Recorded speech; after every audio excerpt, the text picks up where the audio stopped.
નમસ્કાર મિત્રો, વિડીયોમાં તમારું સ્વાગત છે। જી હા મિત્રો, અત્યારે હાલ મોટા અને મહત્વના સમાચાર સામે આવી રહ્યા છે। તો મિત્રો, સમાચારમાં વાત કરીએ તો ઇન્ડોનેશિયામાં એક અઠવાડિયાથી વધુ સમય સુધી પડેલા ભારે વરસાદના કારણે આવેલા વિનાશક પૂર અને ભૂસ્ખલનમાંથી ભારે તબાહી મચી ગઈ છે। સત્તાવાર અહેવાલ અનુસાર અત્યાર સુધીમાં આ કુદરતી આબાદામાં ઓછામાં ઓછા 900થી વધુ લોકોના મૃત્યુ થયા છે, જ્યારે મૃત્યુઆંક વધવાની શક્યતા છે કારણ કે હજી પણ સેંકડો લોકો ગુમ છે।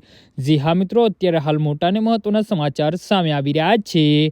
બચાવ ટીમે હાલ પૂર અને કાદવથી પ્રભાવિત હજારો લોકોને મદદ કરવા માટે અવિરત કામ કરી રહી છે। આપત્તિ વ્યવસ્થાપન એજન્સીના જણાવ્યા અનુસાર ઘણા ગુમ થયેલા લોકોના મૃતદેહ કાદવ અને કાટમાળ નીચે દટાયેલા હોવાની આશંકા છે, જેના કારણે બચાવ કામગીરીમાં ભારે મુશ્કેલી પડી રહી છે।